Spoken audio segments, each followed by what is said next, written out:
1200 acre நிலத்தை எடுத்து அது அமெரிக்காவில் உள்ள ஒரு நிறுவனத்துக்கு கொடுக்கறது தான். அவங்க இங்க தமிழ்நாட்டு மக்களுக்கு அறிவை ஊட்ட போறாங்களாம். இதுதான் அறிவுசார் நகரம்.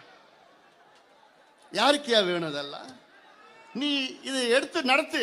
ராமநாதபுரத்தில் போய் நடத்து, சிவகங்கையில நடத்து, தூத்துக்குடியில நடத்து. அங்க தரிசு நிலம் அதிகமா இருக்கு.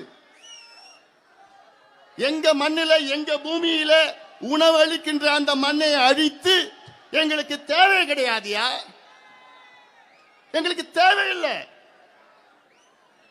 நான் தொடக்கத்தில் சொன்னேன்ல, 63 விழுக்காடு மக்கள் ஒரு பக்கம், விவசாயிகள் ஒரு பக்கம், 37 விழுக்காடு மக்கள் மறுபக்கம், முதலாளிகள் ஒரு பக்கம்.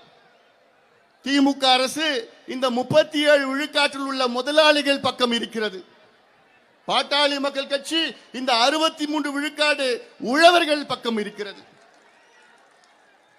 ஆனால் நினைத்து பாருங்கள், ஆட்சி யார்கிட்ட இருக்கு? ஏமாற்றுகின்ற திமுக கிட்ட ஆட்சி இருக்கிறது. இதை உழவர்கள் புரிந்து கொள்ள வேண்டும், விவசாயிகள் புரிந்து கொள்ள வேண்டும். திருவள்ளூர் மாவட்டம்,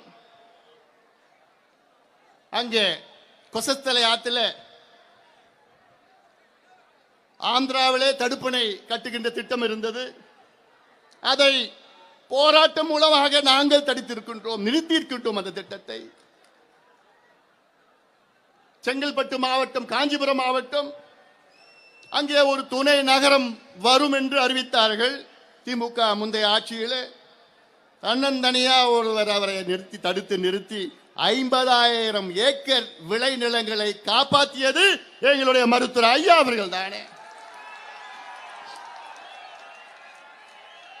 செய்யூரில் 2000 ஏக்கர் அனல் மின் நிலையம் அமைப்பதற்காக கையகப்படுத்த தயாராக இருந்தார்கள்.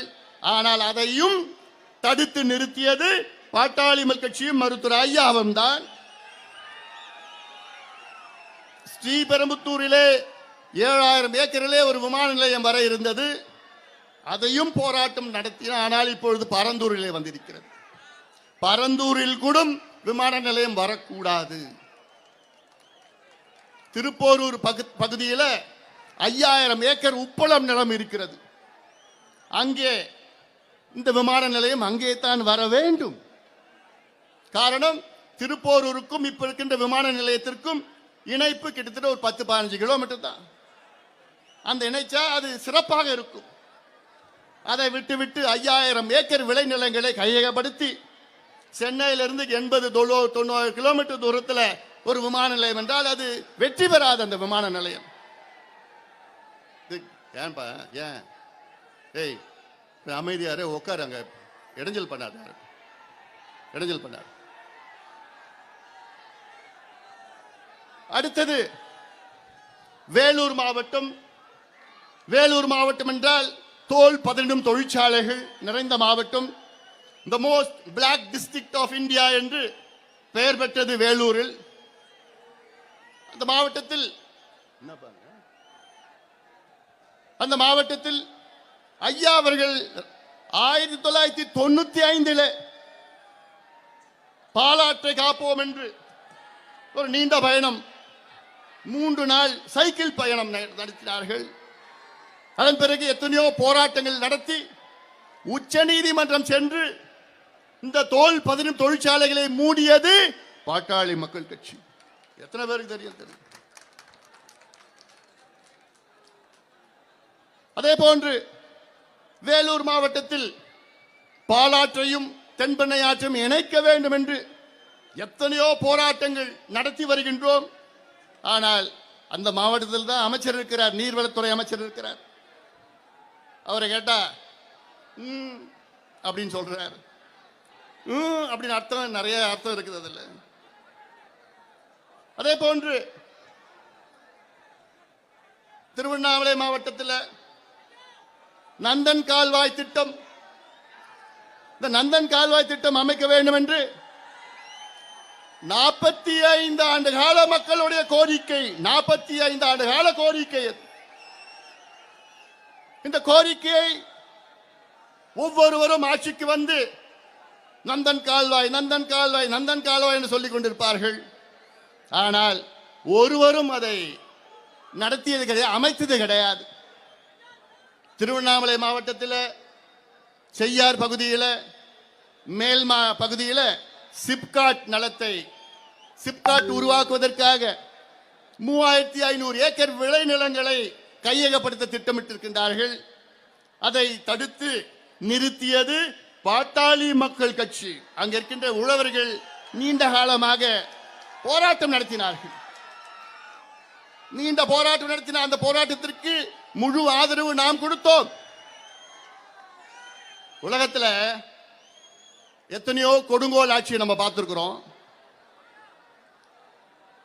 அந்த கொடுங்கோல் ஆட்சியில் கூட உழவர்களை சிறை பிடித்து அவர்கள் மீது குண்டர் சட்டம் போடல யாரும். வெள்ளக்கார ஆட்சியில் கூட உழவர்களை குண்டர் சட்டத்தில் யாரும் போடல. ஆனால் இப்ப நடக்கின்ற கொடுங்கோல் திமுக ஆட்சியில் 7 விவசாயிகளை குண்டர் சட்டத்தில் கைது செய்கின்ற கொடுங்கோல் ஆட்சி இந்த திமுக ஆட்சி. இதற்கு பிறகுமா விவசாயிகள் இவர்கள் ஆதரிக்கிறீர்கள்?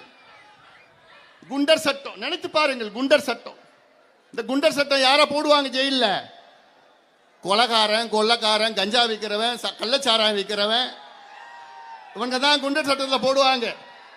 ஆனா இந்த ஆட்சியில விவசாயிகளை, மண்ணுக்காக போராடுகின்ற விவசாயிகளை குண்டர் சட்டத்தில் போட்ட ஆட்சி இந்த திமுக ஆட்சி. இந்த மாவட்டத்தில் ஒரு அமைச்சர் இருக்கிறார். அவர் அமைச்சரா நான் பார்க்கல, அவர் ஒரு வியாபாரியை தான் நான் பார்க்கிறேன். அவர் ஒரு வியாபாரி. இது போன்ற ஒரு 2-3 வியாபாரிகள் முதலமைச்சர் சுத்தி இருக்கிறாங்க. இவர் சொல்றாரு, எங்களுக்கு தொழிற்சாலைகள் வேணும், நீங்க போராடினீங்கன்னா நாங்க தொழிற்சாலைகளை ஆகாயத்தில் கட்ட முடியும்னு ஒரு அமைச்சர் பேசுறாரு. அமைச்சர் அவர்களே, இதே நிலை தொடர்ந்தால் உங்களுக்கு நாளைக்கு சோறு கிடைக்காது. சோறுக்கு எங்கேயா போவனி? சோறுன்னு ஆகாயத்தில் விளைக்க முடியும்? இந்த மண்ணில் தான் விளைக்க முடியும். இந்த மண்ணை அழிச்சிட்டு நாளைக்கு எங்க நீங்க போய் தாய்லாந்து கிட்ட போய் ஐயா எங்களுக்கு பிச்சை போடுங்க கேட்பீங்களா? இல்ல கம்போடியா, லாவோஸ், சைனா, ஜப்பான் கிட்ட போய் பிச்சை எடுக்க போறீங்களா? ஐயா எங்களுக்கு சோறு போடுங்க, எங்க மண்ணெல்லாம் நாங்க தொழிற்சாலையில கட்டிட்டோம், எங்களுக்கு சோறு விளைக்கிறதுக்கு இடமே இல்லையா, மண்ணே இல்லையான்னு சொல்ல போறீங்களா? ஐயா, அந்த நிலை வரக்கூடாது, வர விட மாட்டோம். தமிழ்நாட்டிலே 1 சென்ட் விளைநிலம் எங்க எடுத்தாலும் அங்கே முதல் நிற்பவர்கள் பாட்டாளி மக்கள் கட்சியும் இந்த அன்புமணி ராமதாஸ் நிற்பாங்க. என்ன வேணா பண்ணியா, என்ன வேணா பாண்டு பாத்துக்கலாயா. நெய்வேலி, கடலூர் மாவட்டம் நெய்வேலி 50,000 ஏக்கரை அழித்த என்எல்சி இன்னும் 50,000 ஏக்கர் அழிக்க துடித்துக் கொண்டிருக்கின்றார்கள். அவர்களுக்கு முழு ஆதரவு கொடுக்கிறது முதலமைச்சர் ஸ்டாலின் அவர்களுடைய அரசு. வெட்கக்கேடியா, வெட்கக்கேடு. இதே முதலமைச்சர் அவர்கள் கடந்த வாரம் சட்டமன்றத்தில் பேசுறார். என்னன்னு, மதுரை மேலூரில் அங்கே டங்ஸ்டன் சுரங்கம் அமைப்பதற்காக எல்லா ஏற்பாடும் பண்ணிட்டாங்க. எல்லா ஏற்பாடும் பண்ணிட்டாங்க. அங்கே மக்கள் போராட்டம், பாட்டாளி மக்கள் கட்சி போராட்டத்தினால இப்ப விழித்து கொண்டாங்க. ஐயோ மாட்டிக்கிட்டோம், 10 மாதம் அமைதியா இருந்துட்டாங்க. அந்த டங்ஸ்டன் சுரங்கம் யார் தொடங்கினான்னு திட்டமிட்டு இருக்காங்க தெரியுமா? Thoothukudi Sterlite company, Vedanta company. அப்ப பாத்தீங்க, தூத்துக்குடி ஸ்டெர்லைட், வேதாந்தா, திமுக, அந்த புள்ளி 4 புள்ளி இருக்கு. புரியுதா? அந்த 4 புள்ளியும் அதுக்காக தான். இப்ப மாட்டிக்கிட்டு அப்புறம் டங்ஸ்டன் இல்ல நாங்க தொடங்கல, மத்திய அரசு சொல்லிட்டு இருக்கிறாங்க. சட்டமன்றத்தில் பேசுறாரு முதலமைச்சர் ஸ்டாலின் அவர்கள். என்னன்னு, நான் இந்த பதவியில் இருக்கின்ற வரை டங்ஸ்டன் சுரங்கம் தொடங்க விடமாட்டேன். ஆவேசமா பேசுறாரு முதலமைச்சர் ஸ்டாலின் அவர்களே. இந்த ஆவேசம் ஏன் நெய்வேலியில நிலக்கரி சுரங்கத்திற்கு எதிராக உங்களுக்கு வரல? நெய்வேலியில் இருக்கிறது அங்கே முப்போகம் விளைகின்ற அங்கேயும் விவசாய நிலம் தானே.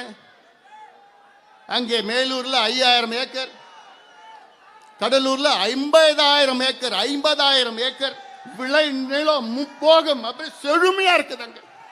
அதை அழிக்கிறதுக்கு உங்களுக்கு மனசு வருது. அப்ப என்ன இந்த இரட்டை நிலைப்பாடு, என்ன பாகுபாடு உங்களுக்கு?